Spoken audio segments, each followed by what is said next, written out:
দিনদার ও সুন্দরী স্ত্রী পেতে হলে একটি দোয়া করতেই হবে। আমার প্রিয় ভাই ও বন্ধুরা, প্রত্যেকেই চাই যে আমি সুন্দরী একটা মেয়ে বিবাহ করব, বাট সেই মেয়েটি হবে দিনদার। প্রত্যেকেরই এটা স্বপ্ন, প্রত্যেকেরই চাহিদা, ছোটবেলা থেকেই স্বপ্ন লালন করে আসছে। আপনি যদি পরিবারের ভিতরে আপনি দিনদার সুন্দরী একটা নারী আনতে না পারেন, এই পৃথিবীটা আপনার কাছে নরক মনে হবে। আর যদি কারো স্ত্রী সুন্দর হয় এবং দিনদার হয়, এই পৃথিবীটা তার কাছে হচ্ছে জান্নাত মনে হবে। আল্লাহ রাসূল সাল্লাল্লাহু আলাইহি ওয়াসাল্লাম কি বলে দিয়েছেন? আদ-দুনিয়া কুল্লুহা মাতা' ওয়া খায়রু মাতা'id দুনিয়া আল মারআতুস সালিহা।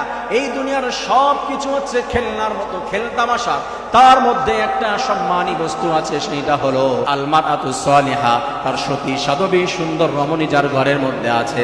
এই দুনিয়ার সব থেকে দামি সম্পদ তার ঘরের মধ্যে।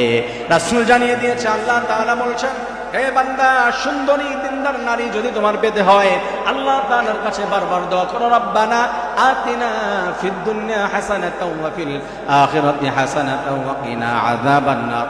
দোয়াটি আবার পড়ছি, রব্বানা আতিনা ফিদ দুনিয়া হাসানা ওয়া ফিল আখিরাতি হাসানা ওয়া কিনা আযাবান নার। মানে হলো, রব্বানা, আমার রব, আতিনা, তুমি আমাকে দাও, ফিদ দুনিয়া হাসানা, দুনিয়ার সব থেকে সৌন্দর্য।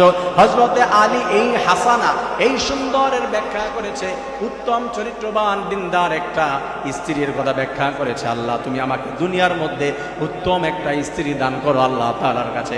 এই দোয়া যখন বেশি বেশি কোনো যুবক করতে পারবে, রব্বুল আলামিন কোনো যুবতী করতে পারবে, রব্বুল আলামিন তার জন্য, তার অর্ধাঙ্গিনী, অর্ধ আল্লাহ তাআলা তার পরিবারের জন্য, তার জীবনের জন্য রব্বুল আলামিন এমন সতী সাধবী সুন্দর একটা পুরুষ এবং নারী ব্যবস্থা করে রাখবেন। সুবহানাল্লাহ।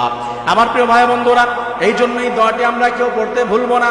আল্লাহ রাসূল সাল্লাল্লাহু আলাইহি ওয়াসাল্লাম জানিয়ে দিয়েছে, যাদের বয়স হয়েছে তোমরা বিবাহ করে নাও। ইয়া মাশাআল্লাহ শাবাব মান ইসতাতা মিনকুমুল বাআ, যাদের বয়স হয়েছে তোমরা বিবাহ করে নাও। অ্যাবিলিটি যাদের আছে, এই বিবাহ করার ক্ষেত্রে আপনার আগে এই দোয়াটি পড়ে আল্লাহ তাআলার কাছ থেকে আপনার সুন্দর উত্তম একটা স্ত্রী চেয়ে নিয়ে হবে। আমার প্রিয় ভাই বোনেরা, এই জন্য এই দোয়াটি কেউ পড়তে ভুলবো না। রব্বুল আলামিন সবাইকে তার চাহিদা অনুযায়ী সুন্দরী দিনদার একটা স্ত্রী দান করেন। আমিন।